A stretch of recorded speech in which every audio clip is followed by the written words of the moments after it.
Still Wakes the Deep was a Buggy horror gem. If you enjoyed John Carpenter's The Thing, you will 100% want to pick up Still Wakes the Deep. The only difference here is that you're not out on a snowy outpost, you're in the middle of the ocean on an oil rig trying to survive at all costs. That part is pretty similar. Before I dive any further though into this title, I will be giving you a big ass spoiler warning. This is not a before you buy, so I will be going into depth on how this game works, what the story consists of, as well as other things like background information, trophy list, and more. With my final score and words at the end of the video, let us venture out into another video game that continues to make myself hate the ocean more and more. I hope you enjoyed the video.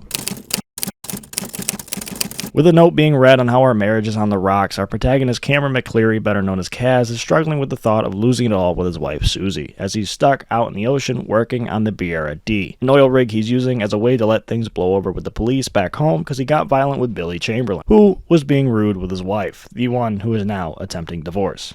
But with breakfast on deck, we put that thought in the back of our mind and head out to the canteen. Meeting Finley along the way, she's a mechanic for the rig. Arriving to the canteen, we got a few tables with our fellow crewmates eating and shooting the shit. One table seats Trotz, Gibbo, and O'Connor. Another seats both Brody and Rafts, while the last one seats one. His name is Adar. These names will be more crucial than others later on, but there will be quite a few more crewmates we'll come across. In the meantime, the crew cook, Roy, aka our kid's godfather and uncle, is counseling us through our marriage issues when we get our name announced over the loudspeaker, demanding Kaz to be present in Rennick's office. Our asshole, cheapskate boss, who has just found out the cops know we're out here and they're knocking on the rig's door. On our way to the office, we come across quite a few more faces like I previously mentioned we would. There's Muner and Enos, Sunel and Dobby, Rober, Bruce, Douglas, and Scooby. Rober is finding out the issue with the drill, but since we're called upon again, we have to hurry up, ignoring his words. Arriving at the office, we get cussed out and fired, prompting us to leave by helicopter, only for the rig to rock from the drill hitting something and acting up, sending our first of many crew casualties off the edge. We try to rescue Gregor, but in turn we succumb to the same fate, but only we get fished out by Douglas and Brody. Gregor is lost at sea forever. Waking up to a splitting headache, we make our way to Brody, who is trying to get Rafts out of the dive pod. Helping get the dive pod down for him, we leave figuring Brody will do the rest. And moving underneath the rig to get to engineering, we see the substance, the alien, the creature, whatever it is for the first time. Climbing up on one of the rig's legs into engineering, we pick up a flashlight that tends to die a lot on us. Can I put on the hard hat? I'd feel safer if OSHA came around. No, we forgot our hard hat and safety glasses. OSHA's not going to have fun. I don't like it. Meanwhile, we hear the screams of Gibbo, who had gotten too close to the oil, or the ooze, or whatever came up with the creature, as we find Finley hiding from the man himself. Oh my god, everything's flooded. What the room looked like when I was with your mom last night. We love steam. What the fuck, dude? Something's screaming and I don't like it. It sounds like a tremor. It sounds like Tremors 2 when he was dying and he was turning into the fucking screechers. Guys, over here. Finley! So, with that being said, we can now add Gibbo to the casualty list. What the fuck is that? Dude, I saw the shadow! I don't like it. Along with Douglas, who we have to shove off this ladder here to get past Gibbo on our way back to Roy's kitchen to check on him. Running into Trotz, being transformed, Kaz's next goal is to get to the lifeboats, but due to Cabal's cheap ways, they're all unreachable with their poor storage setup, all while hearing Boyd, someone we really didn't talk to in the beginning, being jumped by one of the monsters. That one up. Boyd, I'm coming.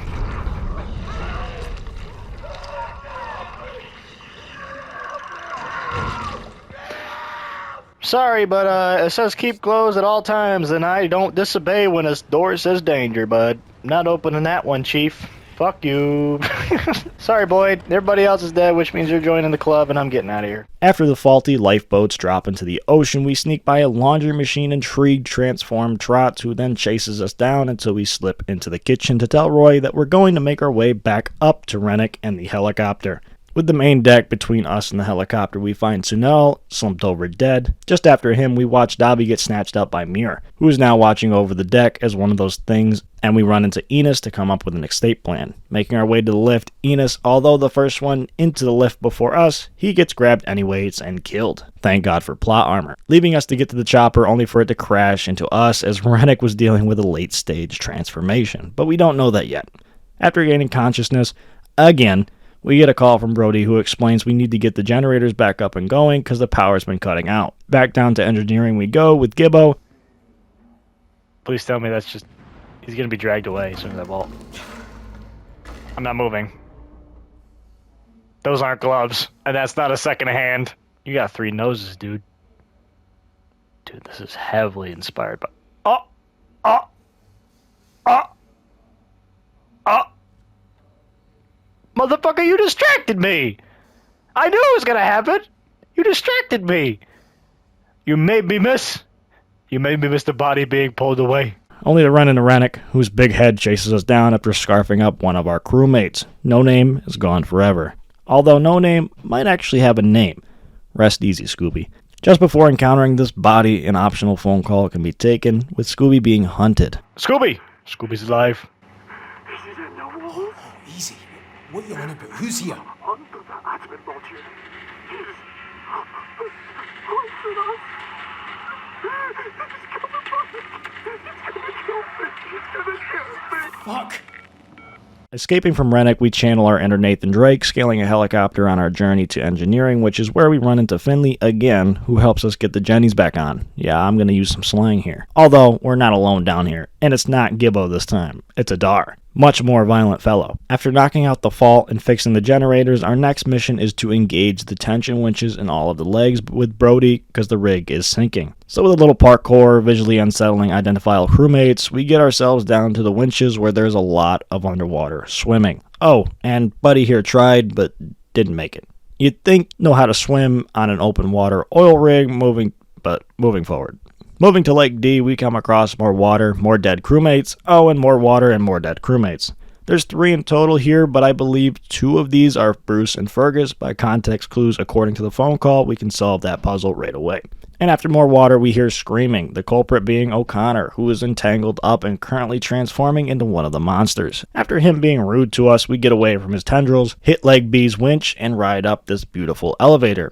After a visit with our friendly neighborhood here, we call into Roy because he ain't doing so hot without his insulin. With an explosion, bringing us to Brody, our next route is to the flare stack and light it up. In doing so, we encounter a game-breaking story moment. Possibility of Adar not breaking the door and just moving on while screaming and talking his shit. I think you have more than enough capability to knock down that door. I'm not going to lie to you, Chief. I think you have more than enough capability to destroy everything, go on top, and just slide down. I think you can do whatever you really want to do. Honestly, at this point, you can do whatever you want. You know what? Follow your dreams. Follow your passions. I don't know how to get out of this elevator. If he doesn't do this, restart the entire game. Adar, I see you. You better not bug the game again. If this game bugs again, I'm going to be pissed. There we go. Thank God. See, I don't know what could have caused that bug in the first place. Now, after all that, we are chased by Adar, who we finally are able to kill once we get up to the flare stack. One monster down, along with a fellow crewmate. After we get fucked up again, somehow surviving the fall, we get put right back beneath the rig to get an updated look at what has been happening while we've been busy, along with losing our mind. We finally see Rafts as well, who has no surprise become one of those things, although he won't be chasing us around because the rest of us is still stuck in the pot. Entering engineering, again we run into Finley and Brody, with one final play to separate and raise the rig, and unfortunately, plans have changed, since Roy calls for help over the loudspeaker, so we head up to the roof in search of him. Easier said than done though, as we are back underwater, come across Gibbo, not alive anymore as it looks like his monster form has been crushed. That's why we haven't seen him in a while. Falling back into the water for some scripted insanity moments, then back to the heater. Onwards we go as this point forward. Everyone in accommodation and the bunks who is dead are completely unrecognizable. Well, except for Trots, you creepy motherfucker. Fuck you, Trots. What the I don't like this. I can't do it. I can't run. I don't like this. This is tense. I don't like it. I'm not gonna lie to you, Chief. I don't like it. I don't fucking like it. Getting to Roy's room, we find his lucky spoon. That fucking spoon is the whole reason I'm playing this goddamn game again. And his insulin. We finally kill off Trotz, well, the rig does it for us, and make our way up to the roof, only to find Roy dead. With an emotionally drained 3-man crew, we continue the mission at hand, getting to the marine control area to press a few buttons and pull a few levers, all while constantly getting stared at by this motherfucker. Roper, I feel bad for you, but what are you doing, buddy? That doesn't look comfortable at all. Roper receiving the same treatment as O'Connor, we begin to leave and go up to meet Finley and Brody. After a success, only for Roper to pull the same shit as O'Connor. Fuck off, mate. So with our route back to drilling, we, for one last time, because these monsters, although terrifying as they are, and almost seem like they'd be faster than a cheetah, and can outmaneuver everything it feels like, is completely false. One last Rennick chase where our speed is very limited. We outrun him through a crack and watch him drown. So, with every monster dead except for what we hit to begin with, we reach Finley, who looks rather defeated. Handing the phone for us to use, we get one last final dialogue with Brody as he ends up drowning in oil, as there was no way back up in time. So with one last goodbye, and hey, wait, Finley, where are you going? With no hope left, Finley races off with us in pursuit. Unfortunately for her, as we arrive to the drill where she wants to go and explode it with that fucking clicker, it all ends by her getting crushed by a piece of the rig, leaving us as the last survivor. She pleads with us that it's going to be the right thing to do. Kill it before it reaches the mainland, while she also hints at it's probably already too late for us to make it anyways, since we keep hearing our loved ones over and over again, meaning we're probably going insane and it's only a matter of time before we turn into one of those things. So Kaz accepts his fate and then lights the rig up, sending us into what I can only assume is Kaz's version of the afterlife, remembering Susie, Roy, the kids. Well, he goes right to the light, only to wake up with Susie. Shit, was this all a dream? Nah, motherfucker, it's all water. You're all dead. What a fucking game. Before I end this, though, I want to say throughout, you'll be able to talk on the phone more than the story requires, so you'll hear a lot of the rest of the crew die there, so I'll try to pinpoint everybody's casualty moment throughout, but yeah, it might be a little difficult to keep track, because a lot of them, some of them don't have names, but there's probably a lot of faces of motherfuckers that you'll never be able to tell. So, the end. Alright, it's time to break down the game and give you my thoughts on it. After 3.5 playthroughs, one broken, one complete, one in Scottish Gaelic, and the other speedrun, kinda sorta, so I think I have plenty to talk about here. Still Wakes the Deep was released on June 18th, 2024, and was developed by the Chinese Room, the people behind a few titles you may have heard of, like Everyone's Gone to the Rapture, Amnesia Machine of Pigs, and Dear Esther. With secret mode behind the publishing portion, this title is a single-player horror game that uses the Unreal Engine. This title can be found at a price of $34.99 on every system it's released for. So let me just say, when it came to the developers and what they wanted this game to be, they were very specific. The Thing, but on an oil rig. Nothing short of that statement. And we got exactly that. And I fucking loved it. Not just because I love John Carpenter's The Thing, but they actually made a game where the story grabbed you and fucking did its job. You can finish the entirety of the game in a little less than an hour and a half, pushing an hour 50. Between that range, if you push yourself to it and run it as fast as possible, you can probably do that. A little bit shorter, but in that range. So to say there's a lot here, I'd be lying. Now that's complete speedrun version. Obviously, in full reality, if you listen to all the phone calls and talk to everyone to really learn what's going on and take your time, it'll probably be about 2 to 2.5 hours, which, fuck me, is still pretty short. So how can I sit here and say this was good? It just was.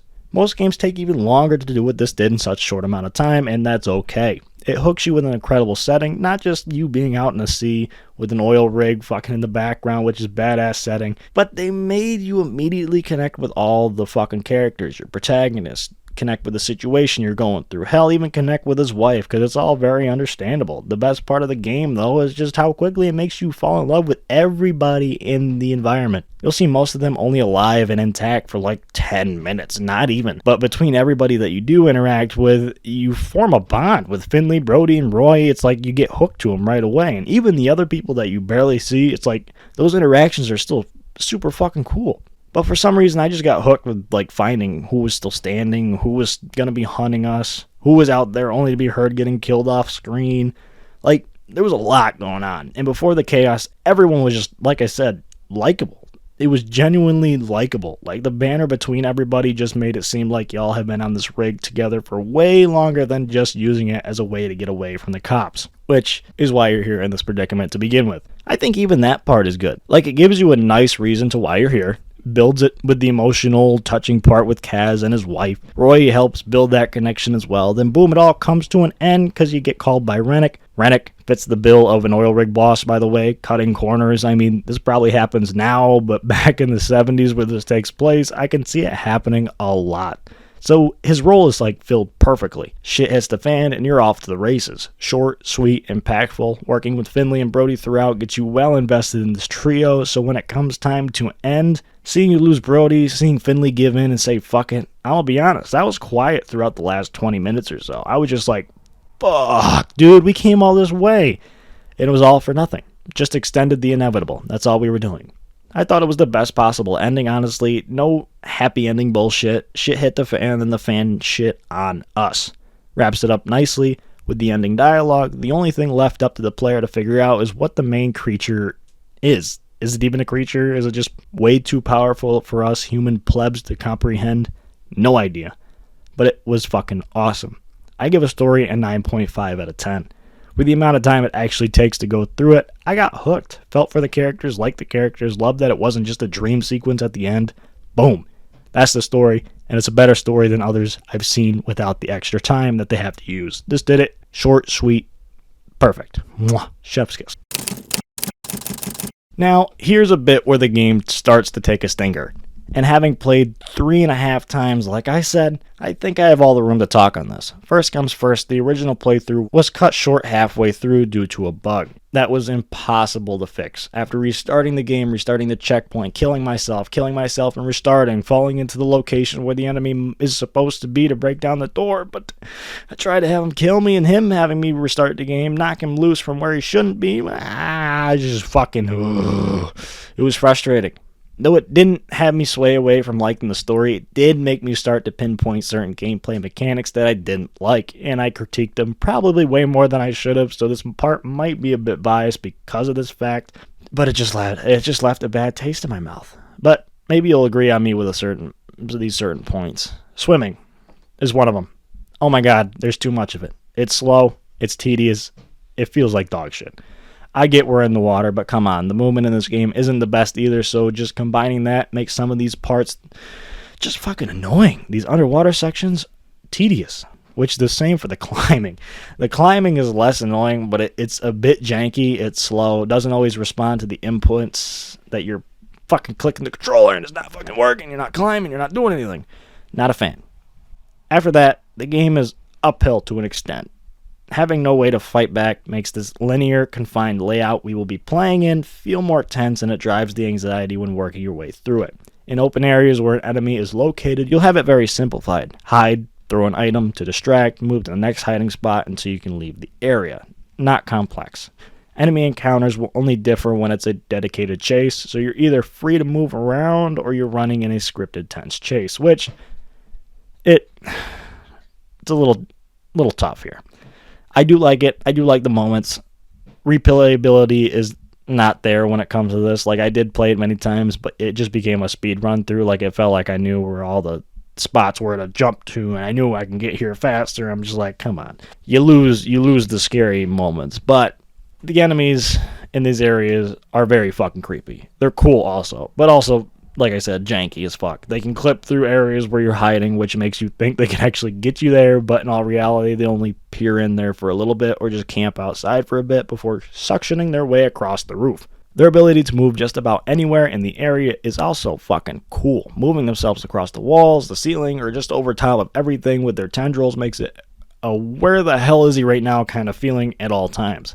So if they spot you, they can very easily just chase your ass with a little interference and get you. You'll be able to see on screen their general location via these smudges that'll pop up in the direction they are, and they'll cover more of the screen as they get closer. And as for the common gameplay task, you'll be prompted to pull a lot of levers, fix fuses, turn plenty of valves, turn some keys, and press some buttons to access areas, remove obstacles, and progress through the game.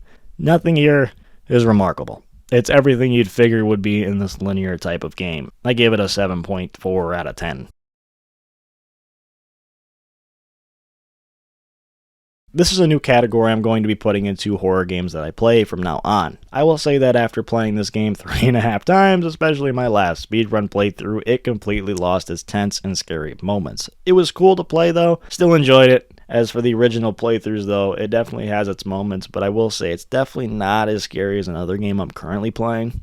The chases at first are tense, the survival areas are intense, and till you learn once you die, there's no animations. It's just a kill screen resembling the screen tearing you get when losing your mind or close to an enemy. And after knowing this, I don't feel as tense when something is right behind me coming to get me. You know what I mean? Like, without that animation, and it just basically, does the whole fade to black. You don't really feel like you're getting killed. And if you were trying to get killed, you know what I mean? Like if you were actually killed instead of just cut to the kill screen, it'd be more scary. Secondly, after knowing that you can walk 90% of the game instead of the run jumps and scripted specific chase scenes, it lessens the fact on my butthole clenching when you know the enemies are just as slow as you are. I love the looks of the enemies, the way they move around is creepy as fuck. But with that being said, I think the scariest monster of them all is Trots. Rennick just feels scripted all the time. You don't get a real close look at Adar, Gibbo, and Mjolnir because they're usually above you, and without animation, it just kind of like, oh, he's close, and oh, I'm dead. That kind of thing. You're like, not a, oh, fuck, didn't know he was that close, I just pissed myself when he grabbed me, or something like that. It's not that. It's a missed opportunity for that, especially with Mjolnir, because, like, with the tendrils, he stands, like, 40, 50 feet tall in the air, so, like, aha, I grabbed you, and then takes you somewhere. That'd be dope. Just like he did with Dobby. So overall, it definitely was tense as fuck, but no real guttural scares that would make me fucking shit myself. I give it a 7.3 out of 10. Still pretty good. I'm going to also go a bit easy, because like I said, after playing it so much, I'm going to be biased to the fact that I'm not affected by these tense moments and scares anymore. For the first run, though, it's definitely going to clench your asshole. This category is quick, graphics-wise, it looked good enough for what we were doing. I love the looks of the enemies, like I said previously. I wish there were more up-close moments with the boys, Muir, Adar, and Gibbo, but overall, they hit the spot. As for the rest of the game, everything on the rig looks solid enough. Once looking off the rig, you might as well just jump off, honestly, at that point. I give it a 7. That's bent, crooked. We like. Music-wise, the score throughout just fits the game so well. When you hear it, you're like, yeah, they couldn't have chosen anything else to represent the emotions, the feelings, the tense moments. I really liked it. I'm not a music guy. I couldn't explain music if I tried. All I know is I really liked it. 8.2 out of 10. So again, you know the drill. Well, unfortunately this time my trusted trophy content source, PSN Profiles, does not have the guide in place at this current moment in time. And no, I will not use another site, so from here on out we will be based on my word alone. There's a total of 38 trophies in Still Wakes the Deep, one of those being the Platinum. We have 27 bronze, 5 silver, and 5 gold. This game should take you 2 playthroughs to acquire the Platinum Trophy, 1 playthrough playing and enjoying it as you should. If you can collect as many trophies as possible in this playthrough, go for it, but if you not, you'll need a second playthrough anyways, so don't sweat it. This time you'll be playing in Scottish Gaelic and walking the entire time. Don't you dare run at any point in this game. Just kidding, you can, but the total time sprinting has to be under 10 minutes, so just do it very, very sparingly. Scripted chases, running parkour jumps. Other than that, stroll your ass to the end. Depending on how good you are with scary, spooky stuff will definitely be a factor, so times will vary on top of that. There is no chapter select, so if you miss something, you will have to completely restart if checkpointed past where you need to be. Broad time range, but I'd give it a 5 to 10 hour time frame for the Platinum. Overall, I'd give it a 2 out of 10 difficulty and trophy list of a 6.8. Not difficult at all, but I dislike the amount of death-related trophies here. For the game that we're playing, these types of trophies just ruin things. If it wasn't a horror game, I'd look the other way, but when you negate the tense environment you're playing by going, oh shit, wait, I have to kill myself here, there, oh yeah, and over there. You start to kill the flow of the game, especially since your whole goal is to be scared of death and avoid it to survive. That really threw me off. But it hangs in there, almost touching a 7 because the game was really good, so it's worth getting the Platinum while you're here enjoying the game, for sure. As for the rest of the list, only a couple here actually get the most out of you in terms of story, like going after all the phone calls, talking to everyone in the beginning. Both are missable, but doing so allow you to gain more from the character building aspect of the game. As for the story non-missables, we have 17, almost half of the list is this. Then the rest are just mid. Die in every possible way, die to all electrical hazards, die by drowning in the ship, die by jumping off the ship in 5 different spots. Like, What was the reasoning for these? 95% of the ways of dying in this game have you go out of your way to do so. It just sucks to do these, because it requires, for me personally, a whole nother run to avoid ruining the original playthrough. Not good. Too much of it. The remaining few are just use every type of electrical type in the game. See, this one works because you're an electrician, not a fucking pseudocyle maniac. Throw an object into the sea, throw 50 objects, listening to all of the radio forecast, find a spoon, find every dead crewmate, and sprint all movement traversals. Again, 6.8 out of 10. Would have been higher if we avoided having to go out our way to die 1,000 times, but whatever. The list was easy and the game was great, so I'll deal with it. So to wrap everything up nice and neat, I will say I was definitely not disappointed in buying Still Wakes the Deep. Although I do believe if you can get this on sale eventually down the line, it'd be better than $35. For me, since I'm doing everything in these games in terms of trophy-wise, doing multiple playthroughs, and making a video on it, I get the most out of that $35, but for the average person who goes, hey, look, that's pretty cool, wasn't trying to get the platinum, I'd say it's still worth it at full price. It's a cool experience, but if it were priced any higher, I wouldn't have touched it until a sale. For me, the gameplay definitely dropped the score a bit. It wasn't all that great for the amount of times I played it. It got kind of buggy. Thankfully, the game-breaking glitches I did experience, the devs were apparently right on that shit, which I knew from all the forums that I was reading. So if that never happens to anyone else ever again, that'd be fantastic. I can see where it can be criticized for being stale because of its linear nature, but I think for a one-time playthrough, it has some good tense moments and an overall cool setting and the cast of characters that you can actually fucking like. I give Still Wakes the Deep a 7.8 out of 10. For me personally, it could have broken an 8 if it weren't for the tedious natures of the climbing and swimming sections and that game-breaking bug that I experienced. They got kind of annoying. Other than that, I really enjoyed it. Short, sweet, tense, good stuff.